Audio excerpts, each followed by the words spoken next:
Welcome back to the Redemption Files. I'm your host, Abby Turner. Today's story is a tale of fake identity, real love, emotional intimacy, vulnerability, and reinvention. Join me as we uncover what is really important in the matters of the heart. The Penthouse Agreement, Chapter 1. The Badge, the Barista, and the Billionaire. It started with a misprinted badge and an extra shot of espresso. Ivy Sinclair hadn't intended to infiltrate one of the top 5 tech companies in Manhattan. She'd only meant to show up for her latest temp gig, smile politely, and pray the coffee was free. But fate and caffeine had other plans. The badge, which should have read Ivy Sinclair, Data Systems Temp, had been printed as Ivy Sinclair, EA Wolfe Systems. She noticed, of course, but before she could correct anyone, a stern woman with air traffic controller energy waved her into an elevator. "You're needed upstairs, executive level." Chop chop. But the elevator doors closed like the universe itself was tired of her objections. 87 floors later, she stepped into a penthouse that looked less like an office and more like the private lair of a Bond villain with minimalist taste. Floor-to-ceiling windows, a single black grand piano, silence that judged you. "Late," a voice said from somewhere behind a matte black partition. Ivy turned. There he was, Darian Wolfe, in the flesh, barefoot, inexplicably, holding a green smoothie like it had personally offended him. Tall, unbothered, and allegedly worth $11.3 billion. His photo didn't do justice to the fact that his bone structure could cut glass. "Hi," she managed. "I brought presents." He didn't blink. "Sit." "Like a dog?" "Okay." She took a seat opposite him at a table that looked like it was made of frozen obsidian. He studied her like she was either a fascinating glitch or a pending lawsuit. "Miss Sinclair, you're from Paladin Staffing, yes?"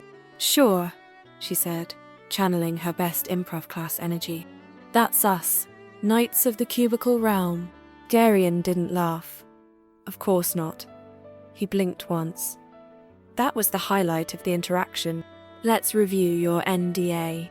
What followed was a stack of paperwork that included clauses about intellectual property, emotional discretion, and a line that may have involved time travel.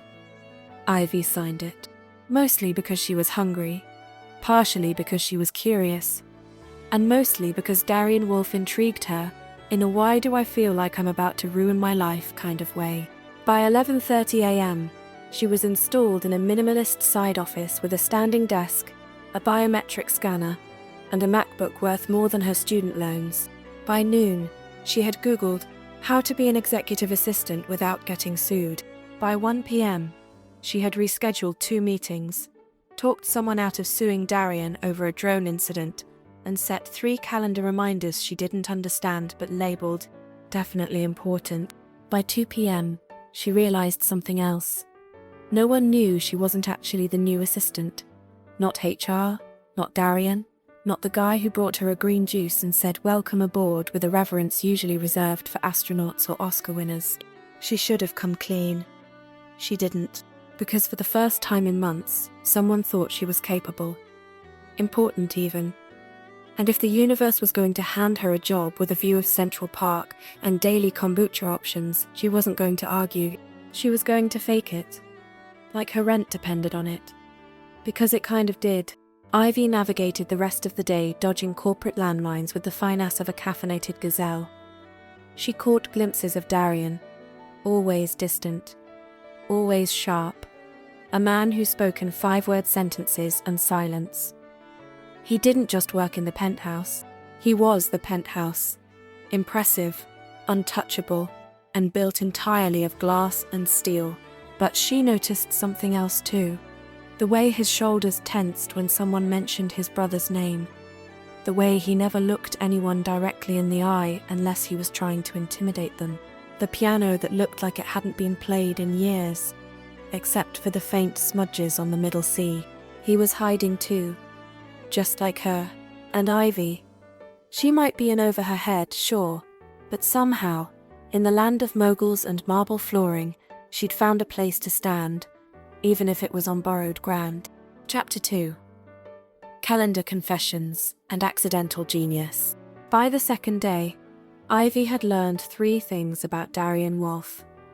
He hated meetings, he hated small talk, and he really hated meetings that involved small talk, which was unfortunate, because the entire calendar she inherited looked like it was constructed by someone whose life goal was to inflict mild psychological torment on billionaires.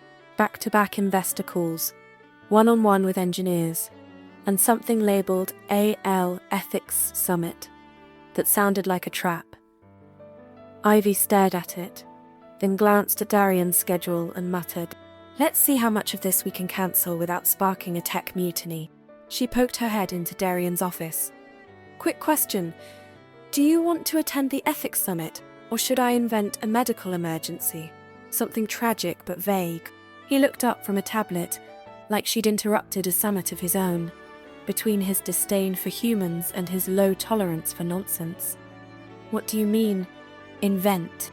"Well," she said, stepping in, "I could go with food poisoning, classic, respectable, or something more avant-garde. Emotional fatigue, unexplained allergic reaction to networking." A pause. Then, a blink. That blink again. "Emotional fatigue," he said flatly. "Use that." She backed out, triumphant, scribbling a note to herself. Must Google emotional fatigue later and turn it into a TED talk. By noon, she'd rescheduled half the week, freed Darian from the grips of a 3-hour leadership training, which sounded more like an elaborate punishment, and quietly implemented a color-coded label system for his tasks. She named one section Doom, another Mild Annoyance, and the last Will Make You Hate Humanity Less. By 3 p.m., Miles Chen showed up. If Darian was a storm cloud in human form, Miles was the weather app, dry, informative, and deeply skeptical of unexpected variables. Like Ivy. "New assistant?" he asked, eyeing her like she might be a Russian spy. Or worse, a freelance consultant. "Ivy Sinclair," she said brightly, extending a hand. "I'm here to delay meetings and destroy monotony." "She's not wrong," Darian muttered from behind his desk without looking up. Miles tilted his head, still sizing her up. "You from Holoden?" "Uh-huh," Ivy said, praying her improv face held. "They sent me because I'm uniquely qualified to deal with impossible schedules and emotionally constipated geniuses." "Charming," he said. "And where were you before this?" "Mostly temp gigs, some light bartending. Occasional existential crises." Miles blinked slowly. "We're vetting better next time." "Not if you want to keep your boss alive," Ivy said, waving Darian's calendar like it was evidence in a criminal trial. "This man hasn't had a free hour since 2018. To her surprise, Darian gave a faint smirk. Ivy wasn't sure if it was for her calendar defense or just mild amusement at Miles's grimace. Later, as the office emptied and New York lit up like a jewelry store that refused to sleep, Ivy sat at her desk and typed up the day's notes. Her fingers hovered for a moment over the keyboard before she opened a fresh document and began typing something else. A poem she hadn't written in a long time. Not since Mom. Not since real life took a chainsaw to her dreams and told her to pay rent instead of chase metaphors, but something about the silence in this office. The way Darian stared at the piano but never played it. The way the city hummed far below them made her want to create again.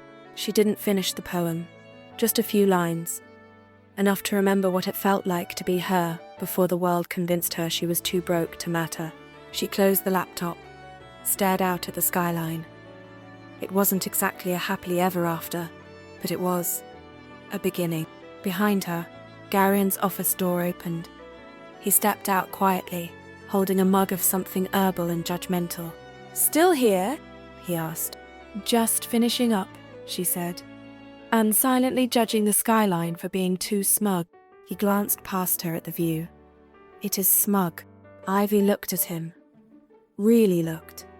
The hoodie, the jawline, the way he stared out the window like he wanted to see something that wasn't there. "Do you ever sleep?" she asked. "No." "Same." A pause. Not awkward, not warm, just real.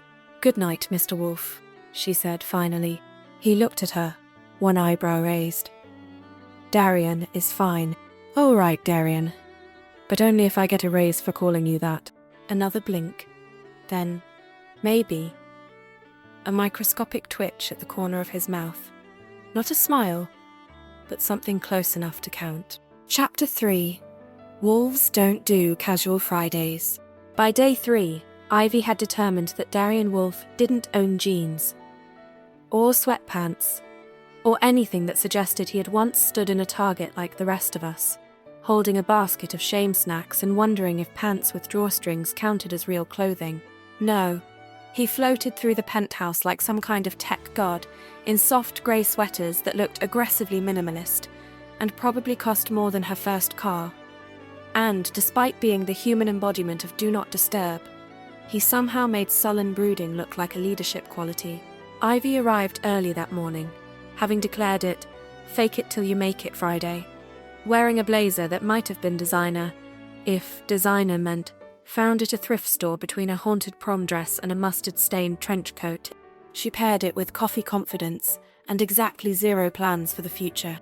As she sipped her latte and reorganized the color-coded system she now proudly called the Wolfe Mood Ring, a notification dinged. One of Darian's appointments had confirmed for a rare in-person sit-down. Vera Cross, 10 a.m. She clicked the name and froze. Vera Cross wasn't just anyone. She was the ex-COO of Wolfe Systems.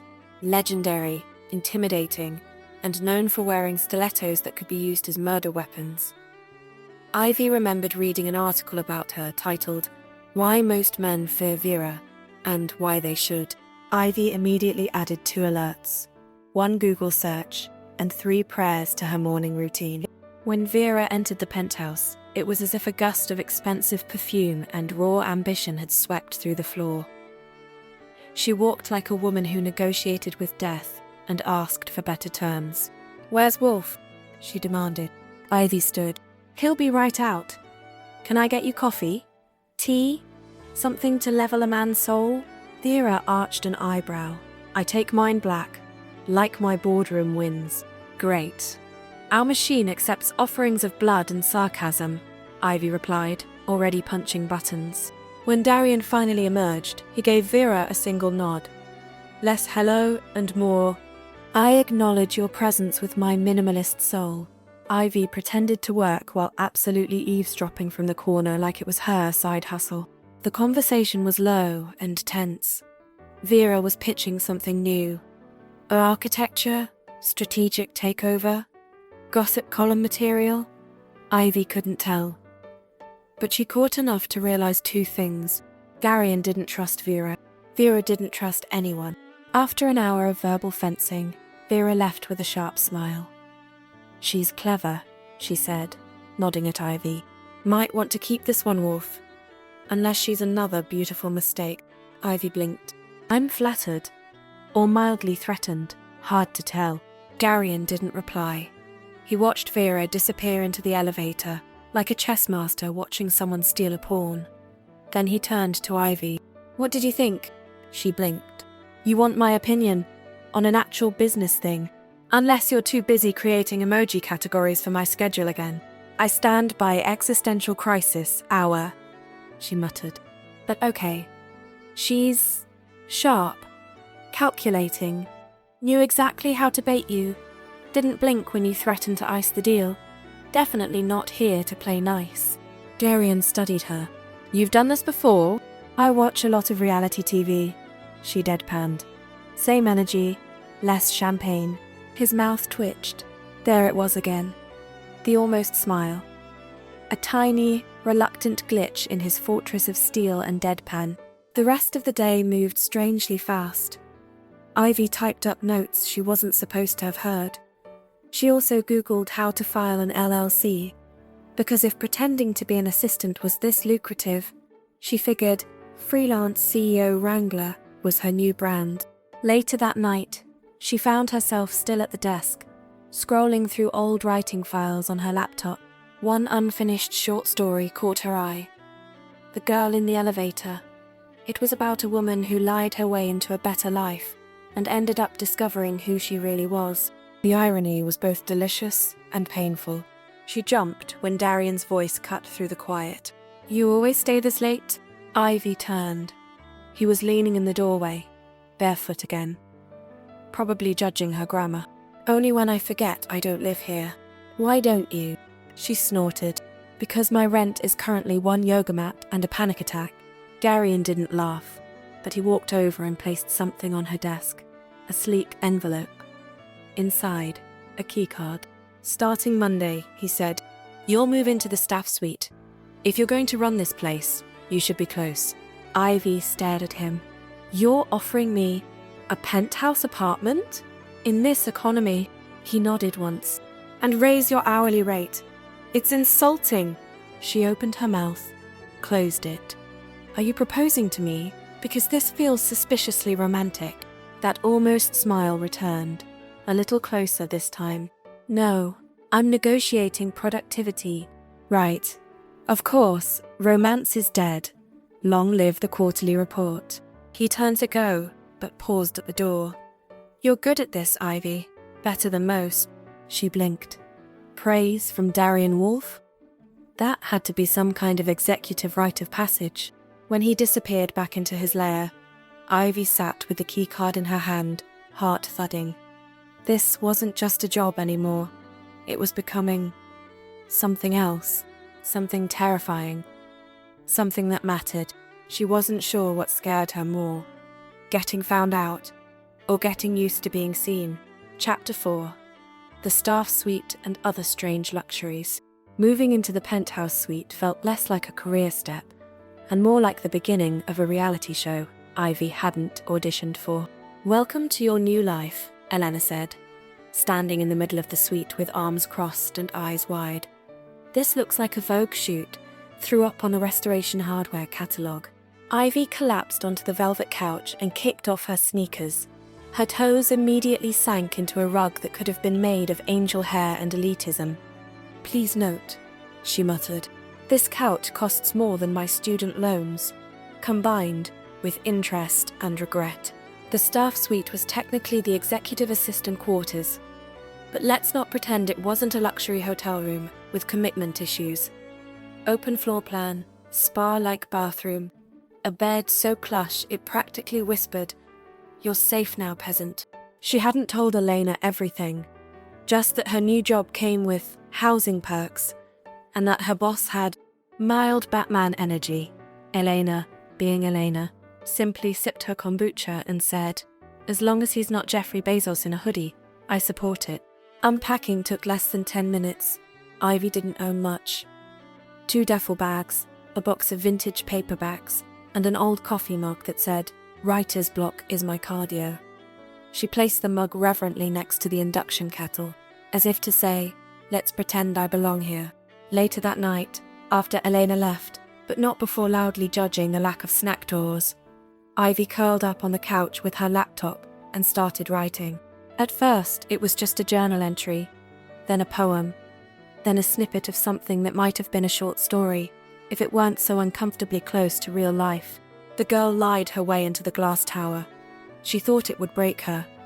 Instead, it reflected her back to herself, flawed, cracked, but still shining. She was halfway through another line when a soft knock interrupted her thoughts. Ivy opened the door to find Darian standing there with a single notebook in hand, and a look that could only be described as tentative. "I didn't mean to," he started. "No, you're good," she said, stepping aside. "Come in, unless you're here to repossess the rug." He entered without comment and looked around, taking in her modest belongings with his usual unreadable expression. "You write," he said. "Is it the books? Or the laptop with 17 open Word documents and 1 browser tab titled, 'Is it too late to become a lighthouse keeper?'" He handed her the notebook. "I found this in my brother's things. He wrote some code in it, personal stuff. It doesn't compile, but it's poetic." Ivy opened the notebook gently. Inside were rows of symbols, fragments of code interspersed with handwritten notes. But the words weren't technical, They were human, emotional. One line stood out. A soul doesn't crash. It lingers, in the loop, waiting. She looked up. This is beautiful. Darian nodded once. He wanted to build something that could feel, not in the artificial sense, but really feel. We called it Project Echo. Ivy's brain tingled. And you shelved it? Buried it, he said flatly. Along with him, the silence after that felt like glass. Delicate, transparent. One wrong word and it might shatter. I think, Ivy said softly, he was trying to build something that understood grief. Or maybe tried to process it. Darian looked at her then, really looked. You know about grief. She met his gaze, dry humor balancing the ache in her voice. I majored in it, graduated with honors. Special thesis on smiling at Thanksgiving when your mum's chair is empty. He didn't reply, but something in his expression shifted, like a safe unlocking a single tumbler. He left a few minutes later, quieter than usual. When Ivy shut the door, she leaned her back against it and whispered to the empty room.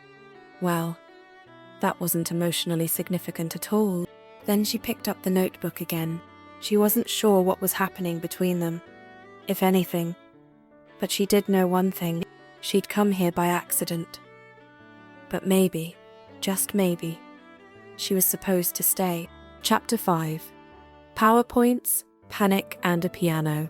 Ivy's first official Monday as a live-in executive assistant began with a calendar full of chaos and a croissant she stole from the executive kitchen like a well-dressed raccoon. Her to-do list read like the syllabus of a course no one should ever voluntarily sign up for. Review investor deck, schedule Darian's therapy appointment, and he called it noise management. Research sustainable server cooling, ? Find out what API elasticity means before pretending to understand it. By 10 a.m. she had successfully pretended to be both knowledgeable and employed. By 11:30 she'd convinced an investor that Darian's absence from a call was due to an active mindfulness sabbatical. He was napping, probably, or reading dystopian philosophy in his corner of doom. At noon she found herself standing in front of the Wolfe Systems AV team, trying to convert a mess of slides into something even remotely coherent for Darian's upcoming board presentation. Do any of these graphs say you're doing amazing, sweetie? She asked, flipping through the bland apocalypse of bar charts. One of the interns looked like he wanted to laugh, but wasn't sure if it was allowed. Another whispered, "This was made by the senior data guy. He doesn't believe in colour." Well, Ivy muttered, neither does Darian. But at least he has the decency to wear grey, ironically. Back upstairs, she spotted Darian standing alone in the glass-walled conference room, looking out over the skyline like he was contemplating a merger with the clouds. He didn't turn when she walked in. Any luck with the deck? It has all the visual appeal of a tax audit, but I think I salvaged it, she replied, sliding the tablet onto the table. You now appear 63% more visionary and 40% less terrifying. Is that a metric? I made it up. Like most metrics. Darian smirked faintly. Progress. As she turned to leave, she hesitated. Can I ask something weird? He nodded once. That was Darian's version of consent. Why the piano, she asked. You never play. But it's always there. Like an unused metaphor. His gaze flicked to the instrument. It was my brother's. Oh, she said, instantly regretting the question. He used to play when he was stressed. Or bored. Or alive. Darian added, with a dryness so sharp it sliced the air between them. Ivy stepped closer. Softly. Do you play? He was quiet for a long time. Not sense, she nodded. Music's hard, especially when it echoes. That silence again. The one that wasn't awkward but aware. Like they were standing on opposite sides of a river made of shared wounds. I used to write songs, she offered, trying to bridge the gap. Bad ones. Like, please never release this demo bad. He turned, surprised. You're musical. I gabble in regretful ukulele covers, and lyrics I wrote during my emo poetry phase, so, yes. deeply, a beat. Then, play something. Ivy blinked. Excuse me. He gestured toward the piano. It's not just decor. If you're going to live here, you should contribute to the ambiance. She snorted. What, like living mood lighting? But he was serious. So she sat, hesitantly. The keys were cool and smooth beneath her fingers. She didn't remember much, but muscle memory filled in where confidence failed. She played a slow, halting melody, a lullaby her mom used to hum when the electricity went out. Simple, gentle, a little sad, but still whole. When she finished, she turned around. Darian was staring, not at her hands, but at her face. You're full of surprises, he said quietly. You're full of secrets, she countered. Neither smiled. But something passed between them, a kind of recognition. Two people orbiting grief but not ready to land. That night, Ivy lay in bed staring at the ceiling, brain whirring with things she couldn't say out loud. About music, about mothers, about Darian Wolfe and the way he sometimes looked like a man waiting for a memory to stop hurting. Her phone buzzed, a message from an unknown number. You forgot your coffee on the piano. Next time, finish the song. D. She smiled. It wasn't love, it wasn't safety, but it was something. And for now, that was enough. Chapter 6. The Lie Wears Lipstick. It started with a knock. Not the usual, quiet, reverent knock of Penthouse staff. This one was the kind of knock that had the audacity to demand attention. Sharp, fast, and slightly chaotic. Ivy opened the door in pajama pants and a messy bun to find Elena standing there in a power blazer and combat boots, holding a tote bag like it contained state secrets. Is this a good time to yell at you, or should I book a slot through your fake assistant calendar? Hi, Ivy said. Come in and ruin my evening. Elena stepped into the staff suite and immediately spun in a circle. I mean, look at this place. I've seen less marble in ancient Rome. And you're what? Living here now, playing house with Mr. Grey and Grumpy. It's Tumpry. You've said that about your hair colour, your last 5 jobs, and one guy named Chase, who turned out to be emotionally allergic to monogamy. Ivy flopped onto the couch. This is different. Oh, I know it's different. Because this time, you're not just pretending to like quinoa at networking events. You're actively lying about your identity. In a billionaire's home. Ivy winced. Okay, when you say it like that, it sounds legally questionable. Girl, you're 2 cappuccinos away from being a Netflix documentary. Elena sat beside her, suddenly softer. You know I love you, right? But this thing with Darian Wolfe, it's not nothing. You're in too deep, and you're going to get hurt. I know, Ivy said quietly. There was no point pretending otherwise. She could feel the walls closing in. Not physically, but emotionally. Every day she spent with Darian, every word exchanged, every almost smile and shared silence. It chipped away at the line she'd drawn between truth and the lie. She didn't want to be fake. She just didn't know how to be real anymore without breaking the whole damn thing. Elena reached into her tote bag and pulled out a manila envelope. I printed your resume. The real one. The one with the barista jobs and the freelance editing gigs, and that award you won for that short story no one paid you for. Ripped to that creative writing degree. Ivy, you're talented, and scrappy, and probably allergic to structure, but you deserve to be here. Not because of a mix-up, not because of luck, but because you're actually good at this. Ivy looked down at the envelope like it was radioactive. Put it in your desk, Elena said. One day. You're going to need it. To come clean. To choose honesty over survival. After Elena left, Ivy stared at the resume for a long time.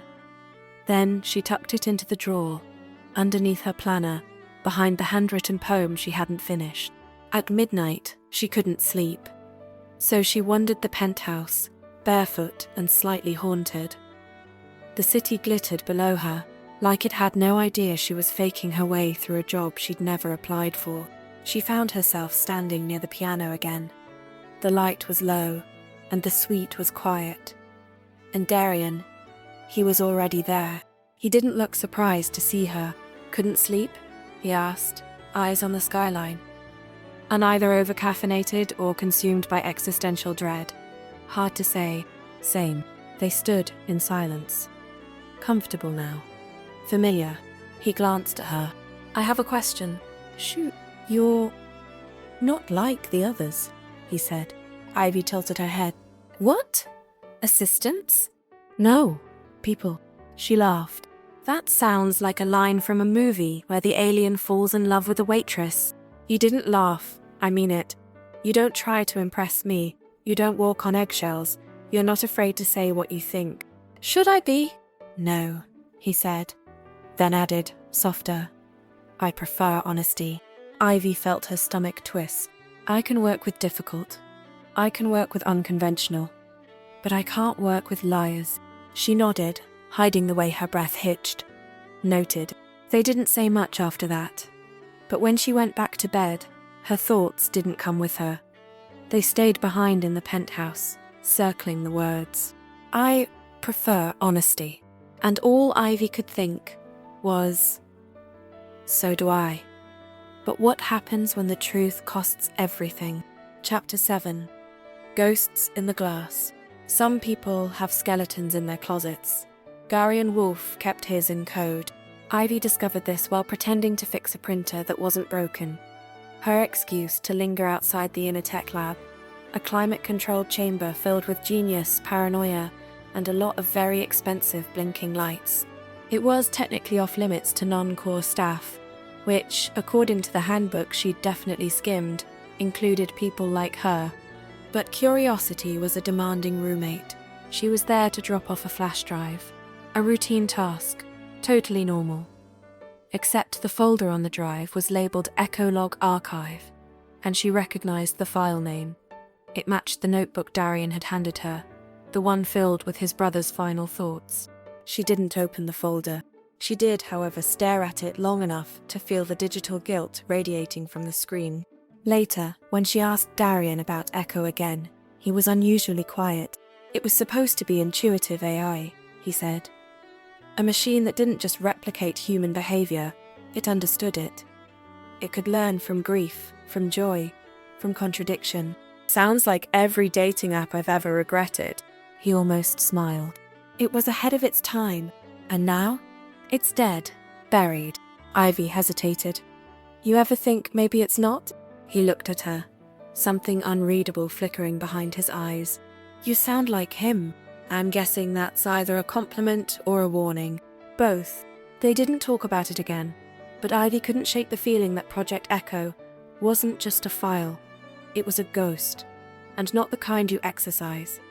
The kind that follows you around and whispers, "There's more here." That week, things got weirder.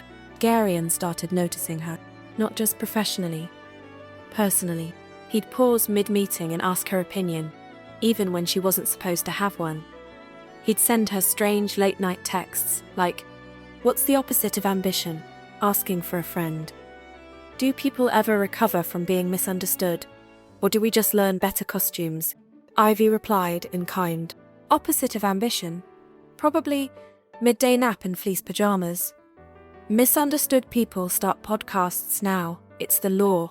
They were bonding in the strangest way possible through avoidance. Sharing things inside doors, under the table, in silences where feelings lingered but names never stopped. And yet, with every little piece he shared, Ivy felt the lie pressing harder against her ribcage. He thought she was someone she wasn't. Someone vetted, trained, sent from Paladin staffing with glowing references and a LinkedIn profile that didn't include bartending during Bad Decisions summer. The guilt was a quiet ache. Background music. Constant, soft, and insistent. It came to a head during an executive dinner.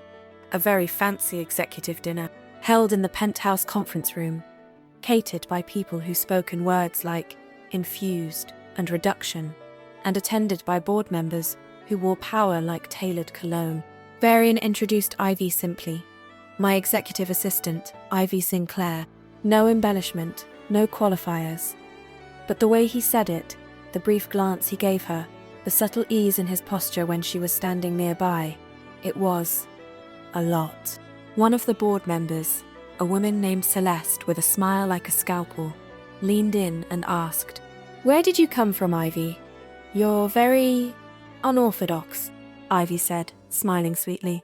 "Small town Ohio, raised by sarcasm and single-parent exhaustion. Current hobbies include calendar domination and convincing billionaires to delegate." Darian didn't laugh, but his mouth twitched. Celeste sipped her wine, unimpressed. "And your background?"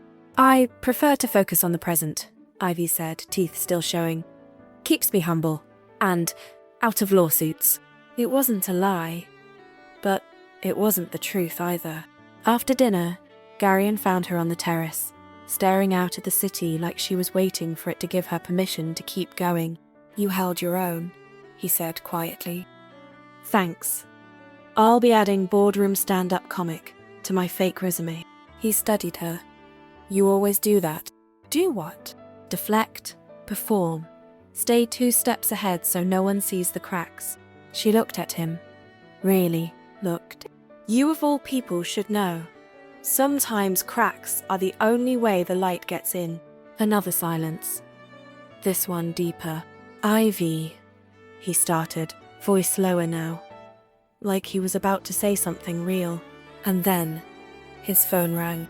She stepped back, letting the moment dissolve like sugar in hot water. He walked away to take the call. And Ivy?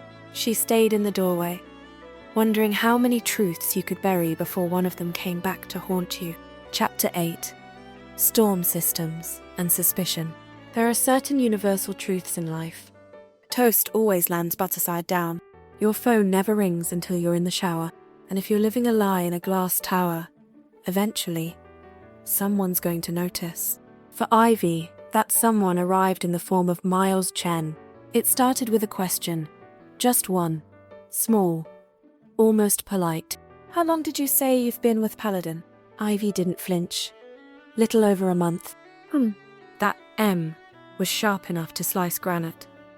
Ivy smiled through it and offered him a muffin. He declined. Of course he did. Muffins were too emotionally available for a man like Miles. He didn't say anything else, but he lingered, watching, listening, asking questions that weren't quite questions. By the end of the day, Ivy had added, "Don't get exposed by COO," to her growing list of anxieties. She retreated to the suite with a glass of wine and a silent existential crisis. Outside, a storm rolled in. Fat, angry clouds over Manhattan, like the sky itself had read her browser history. That night, she dreamt of elevators, ones that never stopped rising, ones that opened into blank, white rooms where people stared and whispered, "She's not supposed to be here." When she woke up, the rain was still hammering the windows, and her inbox had 12 new messages, including one from HR. Subject line, "Paladin Employment Verification. Urgent." Her stomach dropped so hard she almost heard it hit the penthouse floor. She clicked the email. "Hi Ivy. Quick question. Can you confirm your start date again with Paladin? We've had some discrepancies in the internal system and just need to align records for billing purposes. Thanks. Gina, Wolfe Systems HR. Discrepancies." The word felt like a trapdoor. Ivy didn't respond right away. Instead, she closed her laptop and stared out at the skyline, her mind buzzing like bad fluorescent lighting. Later that afternoon, she ran into Darian near the elevators. Literally, ran into him. He was exiting a meeting. She was sprinting to the copier to print something she hoped would distract from the existential fire in her inbox. The collision resulted in an avalanche of papers, and one extremely startled billionaire. "Sorry!" Exclamation point. She gasped. Printer jam. Or fate. Who's to say? Darian bent to help pick up the papers, pausing on one with a series of marketing graphs and a sticky note that read, "Needs more wow, less yawn." "You wrote that?" "I believe in radical honesty," she said, "and proper font hierarchy." He handed her the page. "Miles thinks you're hiding something." Ivy froze. He said that? He's not subtle. I don't always agree with him. But I don't ignore him either. She forced a shrug. I'm hiding a deep fear of open-concept kitchens and a crippling addiction to office supplies. Hope that doesn't ruin my performance review. He studied her face. Too long. Too carefully. Have you ever lied to me, Ivy? There it was. The question, out in the open. Stark, direct, and Ivy, with her entire body screaming yes, yes, please. Don't ruin this. Did what she'd always done best. She deflected. I think everyone lies a little, she said softly. We just get good at dressing it up. He didn't respond. Just turned and walked into his office without another word. The silence felt like judgment. Or maybe worse, disappointment. That night she found herself pacing the suite, barefoot and jittery, her brain running worst-case scenarios like a one-woman apocalypse theatre. Then, at 11:33 p.m, a knock. She opened the door to find Darian standing there, holding a flash drive. I want you to see something, he said. He led her to the lab. No staff, no security, just blue light, humming service, and the echo of something unfinished. He plugged the drive into a console and brought up a simulation. I've been running it again, he said. Echo. The screen lit up with moving text, sentences forming, collapsing, rebuilding. It was Al, but unlike any she'd seen. It responded to tone, to feeling, to nuance. Why do humans fear silence? The program asked. Ivy stared, goosebumps rising. You said once. Grief echoes, Darian said quietly. I think that's what he was trying to build. Not intelligence, not efficiency, empathy. She turned to him. Then why bury it? Because I didn't believe in it. Until now. His eyes locked onto hers. Raw, unfiltered. I trust you, Ivy. I don't know why. I just do. And she, coward that she was, nodded and said nothing. Because sometimes the worst lies are the ones you tell by staying silent. Chapter 9. Red Flags and Rooftop Confessions. The next morning arrived with an awkward side of sunlight, as if New York was trying to play it cool after watching her emotionally combust the night before. Ivy hadn't slept. Darian's words, I trust you, kept bouncing off the walls of her brain like a racquetball of Dean. It wasn't that she didn't want to be trusted. It was just that she was, in fact, extremely unqualified for it. Her resume was still fake. Her credentials, non-existent. Her most recent actual job involved telling over-caffeinated finance bros that yes, the oat milk was extra. And now here she was, embedded in the inner workings of a tech empire, living in a penthouse suite, emotionally entangled with a man whose net worth required a second comma. Ivy stood in front of the mirror and practiced different ways to say, so, about that identity thing, before giving up and tying her hair into a top knot of moral confusion. She made it to the shared workspace by 9 a.m. sharp, ready to fake it like a Broadway understudy with stage fright. Darian, of course, was already deep in whatever code-based wizardry he practiced before breakfast. She slid his favourite coffee, black, judgmental, no frills, across the table. He looked up. Did you sleep? I achieved a meditative state of regret. Useful. They sat in companionable silence for a while. The kind that shouldn't be comfortable but somehow was. Then came Miles. He entered like a storm in a suit, holding a folder and a grudge. Ivy tensed.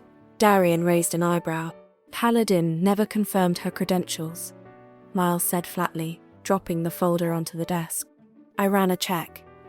Ivy Sinclair doesn't exist in their database. Boom. Silence.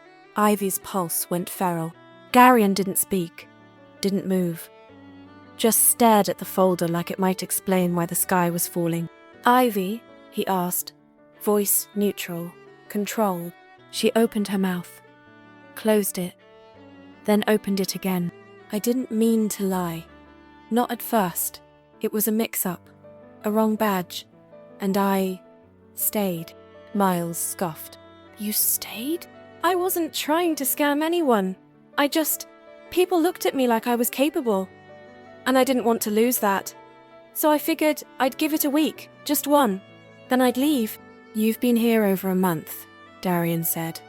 Still calm. Too calm. I know. And every day, I told myself I'd come clean. But then she faltered. You started trusting me, and I liked who I was around you. Miles folded his arms. This is emotional manipulation at best. Ivy turned to Darian. I messed up. I know I did. But I didn't fake what mattered. The work, the late nights, the conversations. That was real. His expression didn't change, but something flickered behind his eyes. Disappointment, maybe. Or worse, recognition. I need time, he said finally. Ivy nodded. I understand. Miles turned to leave, but Darian stopped him. Give us the room. After the door shut, the quiet between them stretched like a fault line. I should pack, Ivy said softly. You should explain. She exhaled. Okay, you want the full version? I'm broke, I'm exhausted, and for the past few years I felt like a draft that never got published. Then, I walked into this building with the wrong badge, and suddenly, I mattered. Darian didn't interrupt. I stayed because I didn't want to go back to being invisible. But I never used you, not for money, not for a title, just for a chance.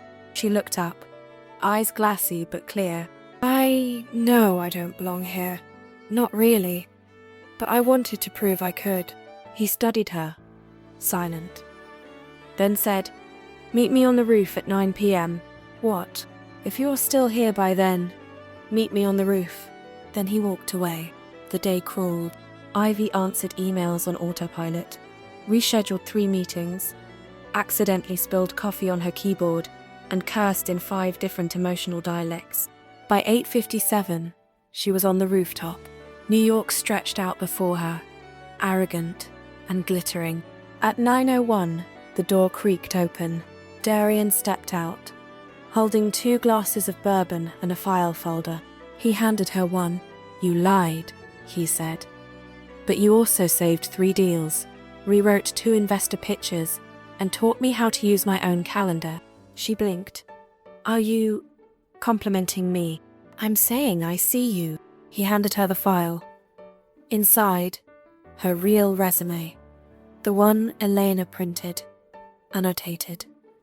With notes, impressive initiative, strong writing voice, adaptive under pressure. You read it, she whispered. I asked myself what mattered more, the lie or the person behind it. He took a sip of bourbon. I chose the person. The wind caught her hair. Her heart thudded. I'm not perfect, she said. Neither am I. Silence. And then, finally, his hand reached for hers. Chapter 10. The truth looks better in Moonlight. Holding hands with Darian Wolfe wasn't exactly on Ivy's 5-year plan. Then again, neither was impersonating an executive assistant, living in a skyscraper, or emotionally unraveling next to a billionaire under a Manhattan sky. But here they were. She didn't say anything for a moment. Neither did he. Their hands stayed lightly clasped, somewhere between an accident and a promise. The air between them felt different now, not heavier, just more honest. I half expected you to fire me, she said quietly. I half expected to, he replied. That got a smile out of her, a real one. So why didn't you? He looked out at the city. Because I'm a hypocrite. Gold opener. Please continue. I built this company on risk, on instinct. But when it comes to people, he paused. I default to control, predictability, and you're the opposite of that. She raised an eyebrow. You mean charming chaos in a blazer? You mean real? That word landed harder than it should have.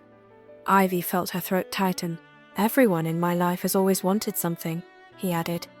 Power, money, a headline. You wanted to be useful. That's rare. She didn't respond immediately, just sipped the bourbon and let the burn ground her. Well, My therapist says I have boundary issues and a compulsion to overperform in exchange for love. So, pick your interpretation. Your therapist sounds accurate. He's also deeply concerned about my coffee intake. They stood in comfortable silence, the city breathing below them like it had no idea two emotionally stunted adults were trying to figure out how to not ruin each other. Then Darian said, "I read the story." Ivy blinked. "What story?" "The one in your old Google Drive folder. The girl in the elevator." "You hacked my drive?" I asked nicely. "It is terrified of me." She groaned. "That draft isn't even finished. It's a metaphor tornado." "It's beautiful," he said simply. "Why'd you stop writing?" She looked away. "Because life happened. Because being broke doesn't look poetic in real time. Because every time I opened my laptop, the blank page started to look like a dare. I couldn't win." He studied her. "Then maybe it's time you started again." The suggestion felt dangerous, hopeful, terrifying. "I don't think you realize how close I am to losing my entire personality to color-coded calendar tabs." "That's already happened," he said. "You just gave them sarcastic labels." She smiled again, but this one was different. It reached places she didn't realize were still falling. They stood there until the wind turned colder and the skyline stopped trying to impress them. When she finally returned to her suite, she found something unexpected on the bed. A new laptop, sleek, unopened. A sticky note on top, "For stories you haven't written yet. D." She sat down, opened it. Her fingers hovered over the keys. For the first time in a long time, the blank page didn't feel like a threat. It felt like permission. She didn't know what to call whatever was happening between her and Darian. It wasn't romance, not yet. It wasn't friendship, not exactly. It was a shared space where they could exist outside expectation. And maybe that was enough, for now. Chapter 11. Glitches and growing pains. Wolfe Systems had two speeds, stoic efficiency and full-blown tech emergency. On Tuesday morning, it chose the latter. Ivy had barely made it to the espresso machine when the building's entire project management system glitched. Calendars vanished. Meeting rooms double-booked themselves. At one point, Darian was listed as attending a mandatory employee birthday party, which nearly triggered a boardroom coup. By 9:33 a.m., Miles had already appeared at her desk, looking like a man who had been personally insulted by the concept of chaos. "What happened?" he asked. "I don't know," Ivy said, furiously typing. "But I suspect the ghost of bad coding decisions past has returned for revenge. Fix it. I'm a calendar sorceress, not a programmer. Close enough. It took 5 hours, 2 forgotten meals, and a phone call with a man named Igor in Ukraine. But Ivy got it mostly functional again. By late afternoon, things had stabilized. Meetings were realigned. Darian's schedule was restored, minus the birthday party, much to HR's disappointment. And Ivy had earned a stress-induced eyelid twitch and the grudging respect of the IT department. When Darian emerged from his office around 6 p.m, he handed her a bottle of electrolyte water and a protein bar. "This is the Wolfe Systems version of flowers," he said. She took it. "I feel very emotionally nourished." He sat on the edge of her desk. Casual, not performative, just there. "You held everything together today." Ivy shrugged. "It's either me or a nervous breakdown in 4 acts. Thought I'd try plan A first." "Still not used to you," he said. "But I'd miss you if you left." The words landed like a pin drop in a glass room. She wanted to make a joke, deflect, say something sarcastic and self-deprecating to keep things safely surface level, but she didn't. "I'd miss this too," she said honestly. He studied her. "Are you writing?" "A little. I'd like to read something. One that's finished." She raised an eyebrow. "That's a bold ask for someone who built a digital emotion machine and won't even play the piano in his own living room." "You're deflecting." "Am I?" she teased. "Yes." He said it without malice, without judgment. Just a fact. like he saw through her in a way she was both terrified of and grateful for. That night, after Darian left, Ivy finally did it. She uploaded one of her old short stories to a secure folder and shared the link with him. Just one. Not her best, but it was finished. She didn't sleep well. Vulnerability had a hangover. The next morning, there was a sticky note on her laptop. The metaphors carried pain like a body, but the last line held light. "You're better than good. Keep going." It was the kind of praise she didn't know how to hold, not because it was undeserved, but because it was true, and no one had told her the truth in a long, long time. Later that day, while rearranging files in Darian's system, Ivy stumbled onto something labeled Project Echo, Phase 3. Hidden under layers of encrypted folders. It shouldn't have been accessible. It was too protected, but the system had glitched, and suddenly, she was looking at things she wasn't supposed to see. Personal logs, emotional calibration settings, notes in Darian's handwriting, and, at the center of it all, a profile labeled Ivy Sinclair. Her breath caught. She clicked. Inside was a folder of data, tagged with keywords. Instinctual empathy, human response curve, unpredictability metrics, comfort tone analysis. She stared. Was she part of the test? The folder closed itself with a timed lockout. The screen flashing, "Secure session ended." Her hands trembled, because now a new question rose to the surface. What if Darian hadn't fallen for her, despite the lie? What if he'd been studying her the entire time? Chapter 12. Emotional code and coffee that burns. Ivy always thought heartbreak would feel loud. Something crashing, something breaking, something that made you collapse in a subway station and dramatically sob into a paper bag like the movies. But when she discovered Project Echo, Phase 3, and her name inside it, didn't feel like crashing.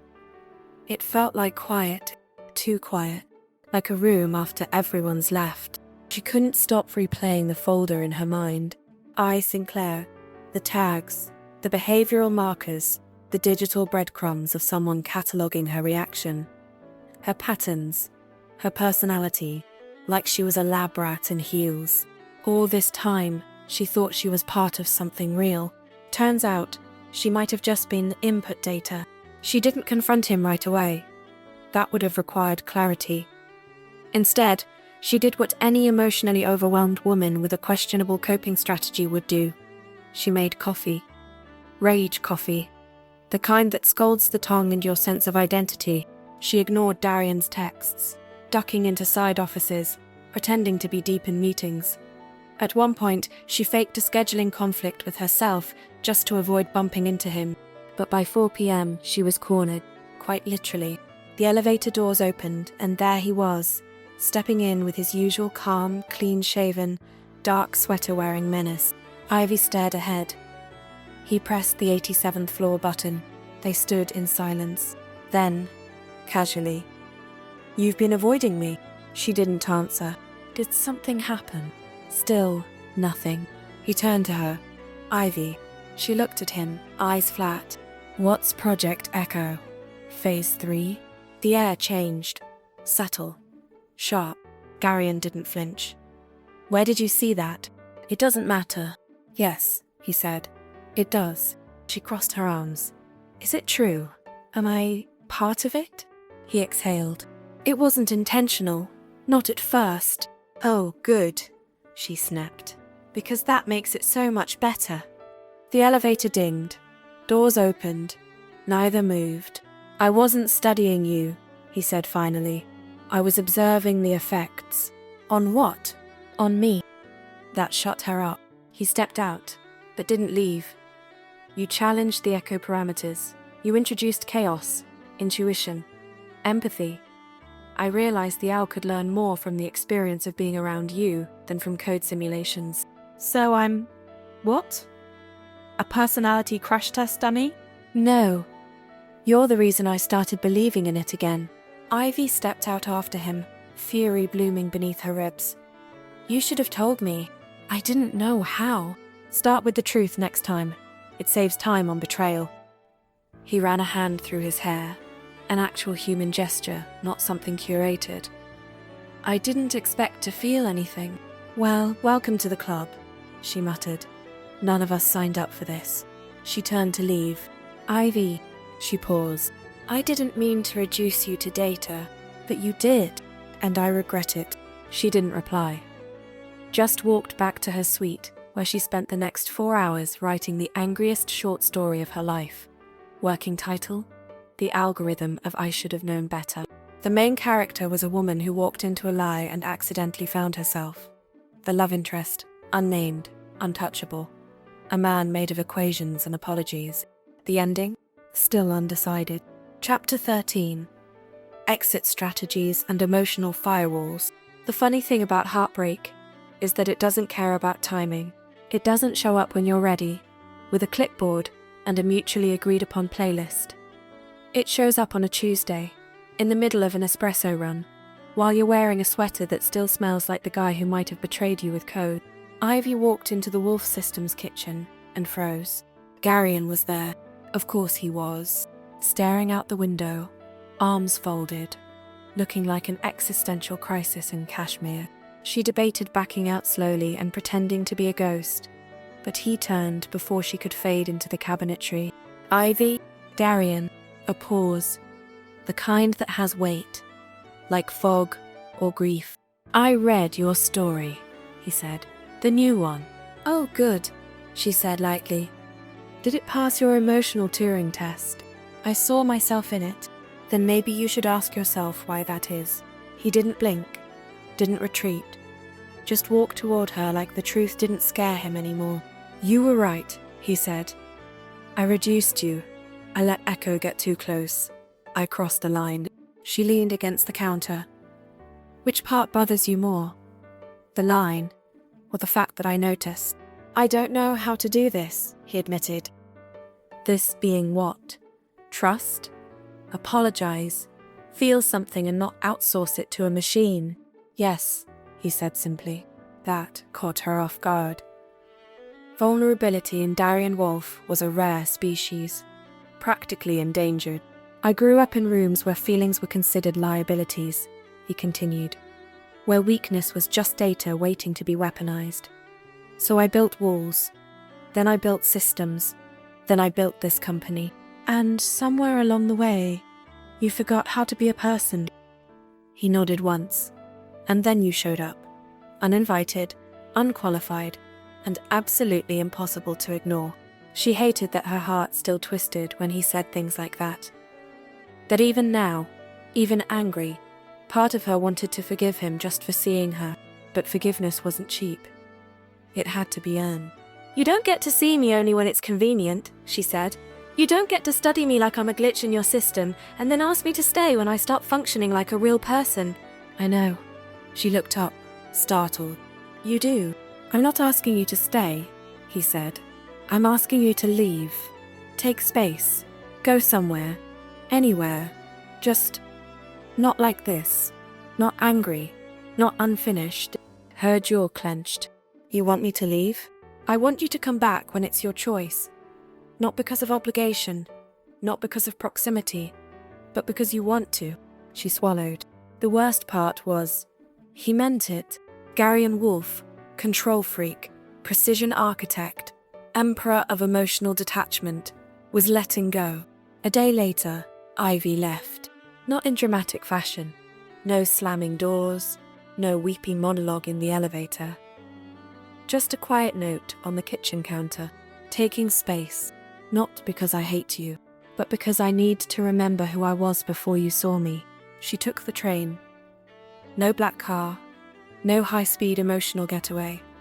Just earbuds, a duffel bag, and the kind of ache that hummed through her bones like feedback. She didn't know where she was going. She just knew she couldn't stay. Chapter 14. Detours and diner coffee. Ivy took the kind of trip that didn't involve luggage tags or itinerary apps. She went north, upstate, to a town with more antique shops than working traffic lights, where the Wi-Fi was spotty The air smelled like pine and damp nostalgia, and the only expectations came from a very judgmental cat named Roscoe, who belonged to the Airbnb owner. It was the kind of town where time slowed down, not in a romantic way, more like a sluggish dial-up connection. Exactly what she needed. On day 1, she slept until noon. On day 2, she wrote. Not for Darian, not for feedback, just for herself. A messy, strange little story about a woman who disappeared from her life and found something better in a diner that served heartbreak with a side of pancakes. By day 3, she'd become a regular at said diner. Coffee? Asked the waitress, whose name tag said Barb, and whose hair had not changed since 1987. Please, Ivy said, and make it aggressively average. Barb poured a cup with the solemnity of a woman who had seen some things. Heart trouble or existential confusion? Little of both. Barb nodded. You want eggs? Yeah. Scrambled, like my emotional state. By day 5, Ivy had a rhythm. Mornings at the diner, afternoons on her laptop. Evenings reading books that had nothing to do with optimization or leadership or productivity. And somewhere around day 6, something wild happened. She stopped feeling like a failure. There was no boardroom, no billion-dollar system, no perfectly engineered man staring through her with eyes like cold steel and good intentions. There was just her, messy, talented, still healing, and it wasn't perfect. But it was honest. One morning, while walking back from the diner, she found a little bookstore nestled between a bakery and a hardware shop. It had a crooked sign and a crooked door, and it sold second-hand stories for $3 a pop. She bought a copy of The Velveteen Rabbit, read it in one sitting, and cried, not the loud, dramatic tears of someone who wants to be witnessed, the soft kind, the private kind, the kind that say, I've been trying so hard to be real in a world that rewards performance. That night, she wrote a letter, not an email, not a text, an actual letter to Darian. Dear Darian, you were right. I needed to leave, not because I didn't care, but because I cared too much. And I forgot how to separate being seen from being defined. I'm not mad at you. Okay, I was. But mostly I was scared of what we were, of what I was becoming, of the fact that you saw things I hadn't even admitted to myself. And I saw things in you too. Things you've spent years trying to bury under code and silence. You are not your worst moment. Neither am I. So here's the truth. I miss you. But I don't want to come back just to fill a position. I want to come back whole and maybe start again. Ivy. She didn't send it. Not yet. But she folded it, tucked it into her notebook, and kept writing. Because for the first time in a long time, the story she was telling wasn't just about escaping the past. It was about choosing the future. Chapter 15. Debugging the Heart. Darian Wolfe was not used to being ignored. He was used to people orbiting, appeasing, performing. But Ivy Sinclair had exited his orbit entirely. And the silence she left behind was louder than the boardroom, louder than code, louder than every damn accolade he'd ever earned. At first, he buried himself in work. Classic move. New funding proposal, board presentations, a prototype test of Echo that crashed mid-simulation because, ironically, it couldn't process uncertainty. He stared at the error log like it had personally betrayed him. The owl's emotional recognition models had plateaued. Again. It had reached the ceiling of empathy. Without Ivy, she had changed the algorithm, not just literally. He had copied over hundreds of data points from their conversations, her calendar structures, her damn email tone. But spiritually, she had shifted the why, and the AI knew it. It learned, it mimicked, but it couldn't feel without its original source, much like its creator. Have you heard from her? Miles asked one evening as they sat in the penthouse, whiskey between them and resentment hanging in the air like thick velvet. No, Darian said. You let her walk. I asked her to. Miles gave him a look. "You're a genius, but you are terrible at love." Darian didn't answer. He didn't need to. Love wasn't logic. It didn't scale. It didn't render well in a spreadsheet. But it did stick, like ivy on a building. Quiet, relentless. He kept thinking about the last thing she'd said to him. "You don't get to see me only when it's convenient." He'd spent his whole life building systems to prevent vulnerability. And then Ivy walked in and made him feel everything. So, naturally, he tried to contain it, which worked exactly as well as trying to contain a wildfire with a post-it note. Later that night, he found himself at the piano. He hadn't touched it since the night she played. Now, he sat, pressed a single key, then another. Eventually, a melody emerged. Imperfect, hesitant, but real. Just like the woman who'd sat here before him. He played until the skyline blurred and the city felt quieter than usual. Then he opened his laptop. He didn't write code. He didn't build models. He wrote Ivy a letter. "Ivy, you were never a glitch.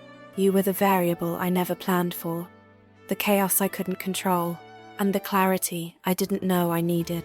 I studied you because I didn't know how to understand you any other way. But you were never a subject. You were always the teacher. I know why you left, and I'll wait until you're ready. But just so we're clear, this story, it's not finished. I don't want a sequel. I want a rewrite. Start again. When you're ready, D." He didn't send it.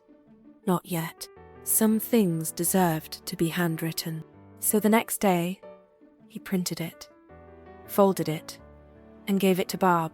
Yes, that Barb. Upstate diner.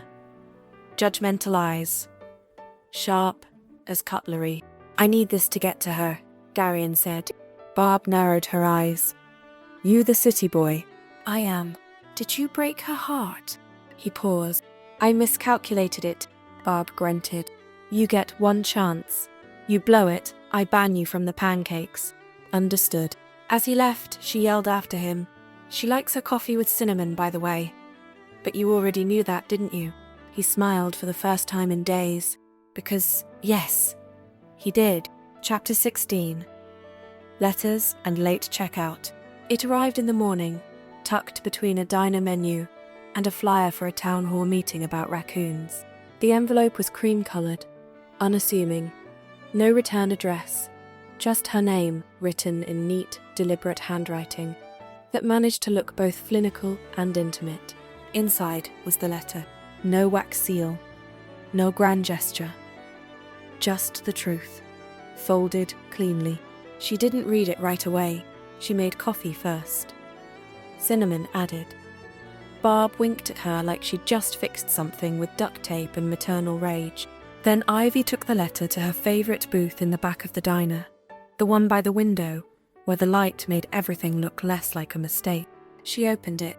She read every word, and then she cried. Not loudly, not dramatically, just a few tears, a few slow, quiet acknowledgements that someone had seen her, really seen her, and wanted more. She read the line again. I don't want a sequel. I want a rewrite. That was the part that got her. Not because it was romantic, though it was, devastatingly so, but because it was real. No flowers, no fireworks, just a man admitting he got it wrong and asking if she'd let him try again. She looked up to find Barb standing there with a fresh mug of coffee. No pressure, Barb said, but if you don't go back, I might. Ivy laughed. You think I should? I think some men are systems, cold, logical, and full of bugs. But once in a while, one of them rewrites his code. Barb gave her a look. That's worth showing up for. That afternoon, Ivy packed. Not everything. She left her copy of The Velveteen Rabbit on the nightstand, along with a note that simply read, For the next lost soul. The train back to Manhattan was fast. Too fast. She stared out the window and tried to quiet the storm of feelings inside her chest. She wasn't sure what to say when she saw him again. Wasn't sure what she'd find. But when the elevator doors opened to the 87th floor, Darian was already there, waiting, like he'd known. He looked tired, hands in his pockets, sweater rumpled in a way that suggested human emotion, not just fashion laziness. They stared at each other. Then, "You found Barb," Ivy said. "She interrogated me," he replied. "She does that." I passed. Barely. A long pause. Then Ivy held up the letter. "You didn't try to convince me." "I didn't think I had the right." "You didn't." He nodded. "But," she added, stepping closer, "you had the courage." Another step. And the truth. One more step. "And maybe that's enough to start again." He blinked. "Is this you rewriting the code? This is me turning the page." And then, finally, he smiled. Not the polite one, not the restrained one, the real one. "I missed you," he said. "I missed myself," she replied. "But I think I found her again." They stood there in the quiet hum of the penthouse. Two people who had built walls out of fear and found something real in the cracks. This time, no lies, no roles, just Ivy and Darian trying. Together. Chapter 17. Sandpaper and Second Chances. For the record, reconciliation is not a montage. There's no triumphant string music, no slow-motion scene of two people painting a wall and laughing about it. No moment where everything wrong gets perfectly folded into a drawer labeled past mistakes. It's messier, more like sandpaper than silk. Ivy moved back in, but not into the staff suite. That felt symbolic.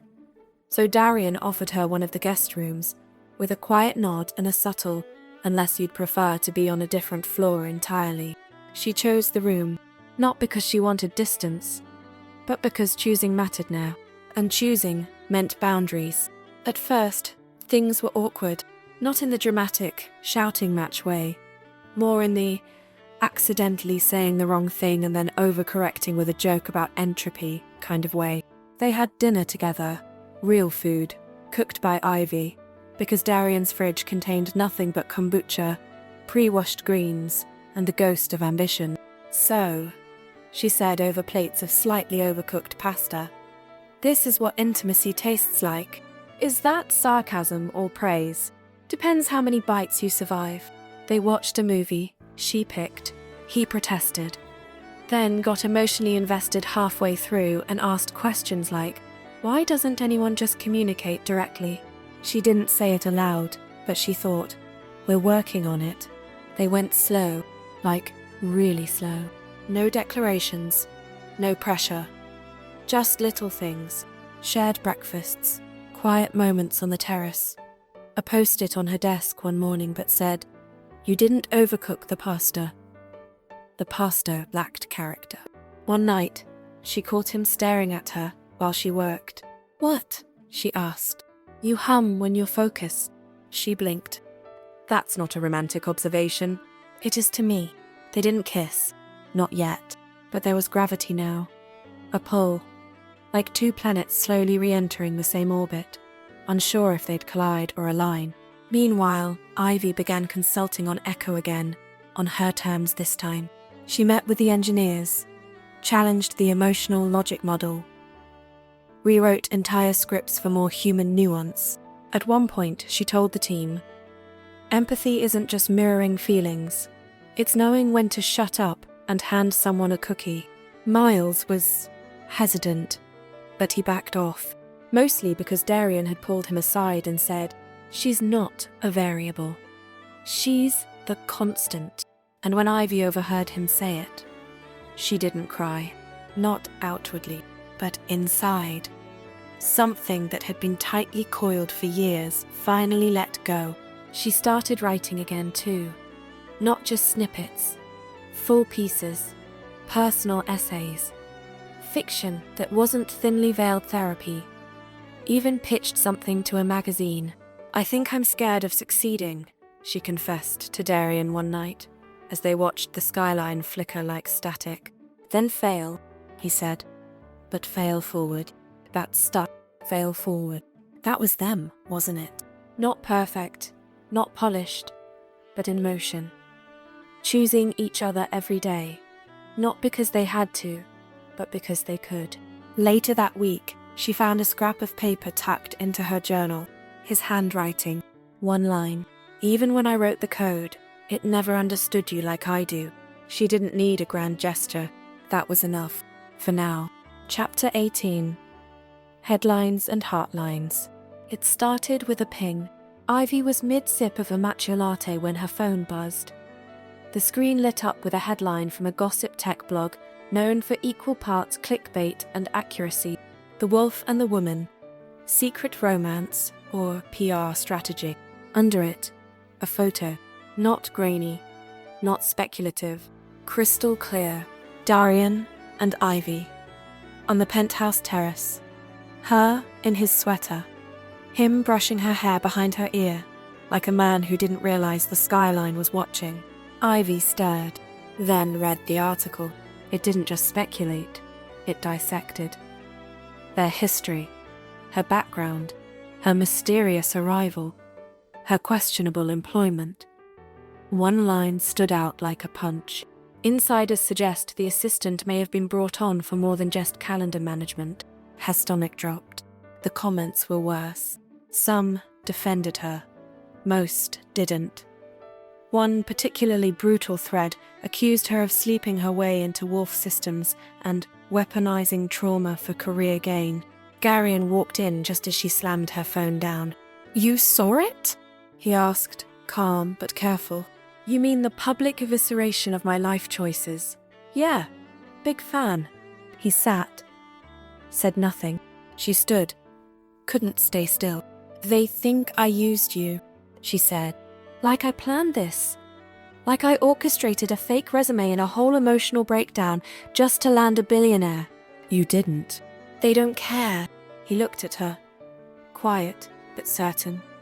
"Then we make them." She blinked. "Make them what? Believe us? Understand, that's not how the internet works, Darian.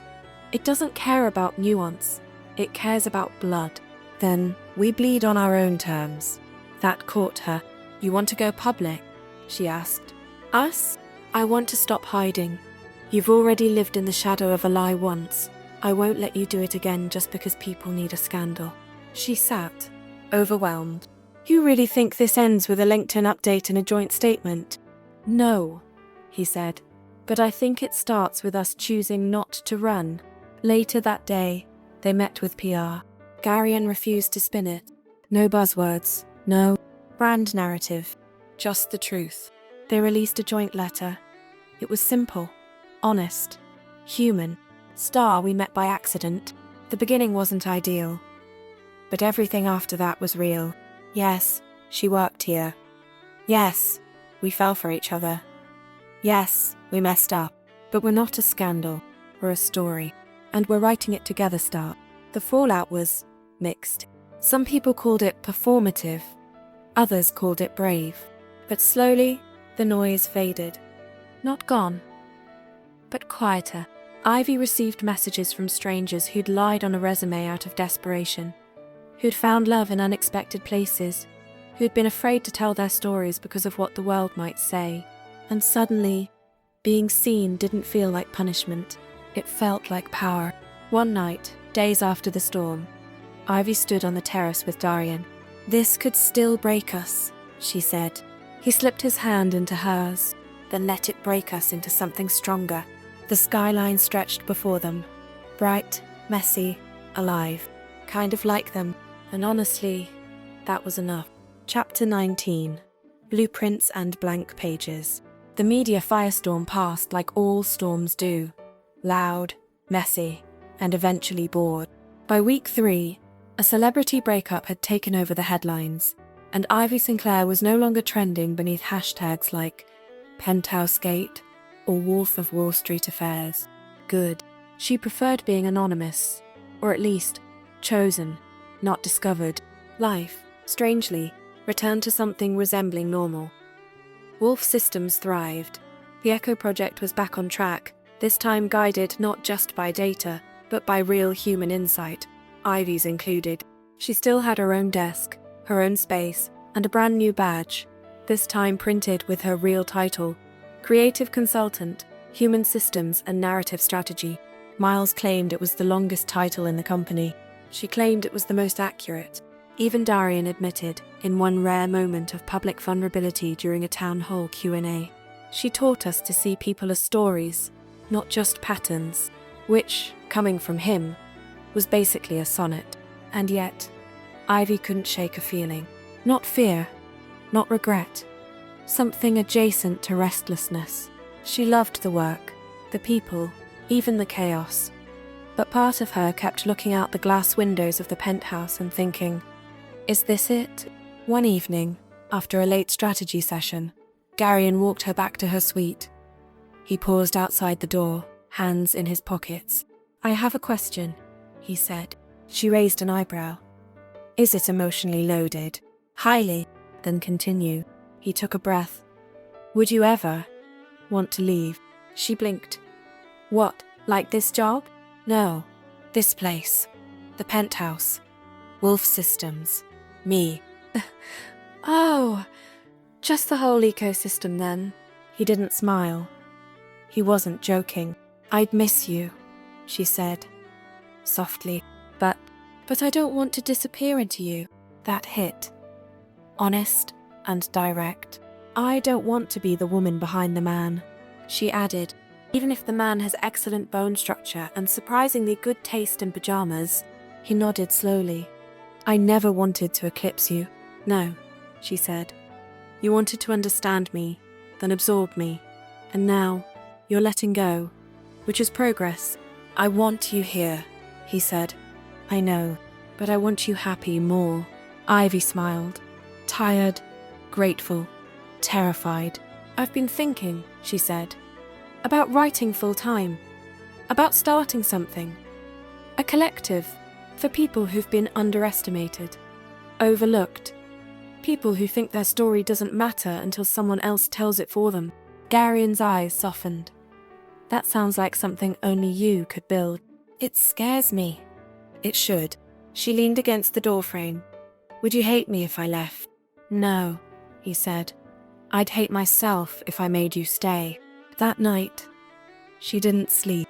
She opened her laptop, typed 3 words. The Rewrite Project. Then she began drafting the first essay. Not for clicks, not for approval, for truth. She told the story of a girl who lied her way into a penthouse and accidentally found herself. Of a man who thought code could replace connection. And of the space between them. Messy, beautiful, human. She didn't send it. Not yet. But it was there, ready. Chapter 20. The Art of Staying. The morning she was set to leave, the city looked like a painting. One of those oversaturated ones you'd swear was fake until you saw it for yourself. Where the sky is too blue, the light too gold, and the air carries the exact kind of warmth that makes big decisions feel more possible. Ivy stood in front of the mirror, suitcase open, but only halfway packed. Her laptop sat on the desk beside it, blinking softly. Inside it, the launch post for the Rewrite Project. It was done, ready to go. She'd gotten the legal entity filed, the website built, the social accounts secured. Darian even insisted his lawyers review the paperwork, which she allowed only after promising they wouldn't lawyer it into oblivion. But still, she hadn't told him. Not everything. He knew she was thinking of leaving, knew she wanted something of her own. But he didn't know she was leaving today. Her note was short, honest. I love this place. I love what I found here, but I can't keep becoming if I never risk beginning. You said you'd wait. This is me finding out if you meant it. She left it on the kitchen island next to his mug, the one she'd once stolen during a 2 a.m. existential meltdown. Then she left. The cab was waiting. Down 87 floors, out into the noise and chaos and too muchness of New York. She didn't look back. She launched the site at a little cafe in Brooklyn, with peeling wallpaper and the best chai she'd ever tasted. No press, no fanfare, just her and the blinking cursor and the sound of her own heart finally speaking without an audience. And the story, it went viral. Not because it was scandalous, but because it was true. Hundreds of messages poured in. People who saw themselves in the girl with the fake badge, in the boss with the broken rules, and the space between survival and becoming. She didn't cry until message 243. A woman wrote, "I didn't know I was allowed to start over. Thank you for showing me how." 3 days later, her phone rang. Unknown number. She let it go to voicemail. A minute later, a text. "Check your doorstep." D. Ivy opened the door. There, standing in the hallway of her new walk-up apartment that smelled like ambition and slightly burnt toast, was Darian Wolfe. No entourage, no coat. Just a man holding a grocery bag with a bottle of Prosecco, 2 paper cups, and a printed copy of her article. "I said I'd wait," he said. "But I never said I wouldn't show up." She stared at him. "You're supposed to be at Wolfe Systems," she said. "I delegated." "You hate delegating." "I'm evolving." She stepped aside. He walked in, looked around, took in the bookshelves she built herself, the sticky note-covered corkboard, the laptop still open to her latest draft. "This is very you," he said. "You mean unfinished, ambitious, and slightly chaotic. I mean human." They sat on the couch, tiny, second-hand beige, and shared lukewarm Prosecco from paper cups. "You don't have to stay," she said after a while. "I know. You're not here to save me. I'm here to stand beside you." She took a breath. "This isn't a penthouse," she said. "No," Darian replied. "It's better." They didn't need a contract or a clause. They had a rewrite. Together, Epilogue, the long version. 1 year later, the Wolfe Systems building still stood tall, glass and steel and ambition, wrapped around 87 floors of brilliance. But Darian Wolfe? He wasn't there, most days. He worked part-time now, consulted, oversaw, occasionally terrified interns by materializing silently beside their cubicles. But mostly, he was out there, in the world, living, messing up, learning how to take a Sunday off. He said it often now, like a mantra he'd earned. Perfection is for systems. I'm human. And Ivy? She was thriving. The rewrite project had grown, from a website into a platform, from a platform into a movement. Writers, artists, creatives, survivors of systems that had once told them they weren't enough, all telling stories on their own terms. She still lived in the Brooklyn walk-up. Darian had offered to buy her a new place, once. She said no. Not because she didn't want the help, but because she wanted to prove to herself, most of all, that she could build something. And she did. They saw each other on weekends, Wednesdays, random Tuesdays. They travelled, cooked questionable risotto, argued about jazz, fell asleep reading drafts of each other's work, feet tangled under thrift store blankets. They didn't get married, yet, but they talked about it. Once, at 3:12 a.m., she said, "I think I'd rather write vows like a poem," he'd replied, half asleep. "I'd sign it in code. No grand proposal. No diamond. Just mutual belief in one another's future." At a dinner party months later, someone asked them, "So, how did it all begin?" They both answered at the same time. She said, "With a lie." He said, "With a mistake."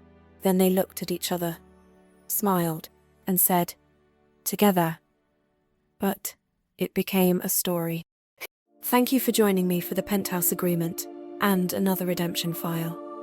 I hope you enjoyed today's story. Please like and subscribe to my channel for more tales of love and redemption. If you are interested in finding your next read, please see the link in the description for my online bookstore. I look forward to your return. I'm Abby Turner. Take care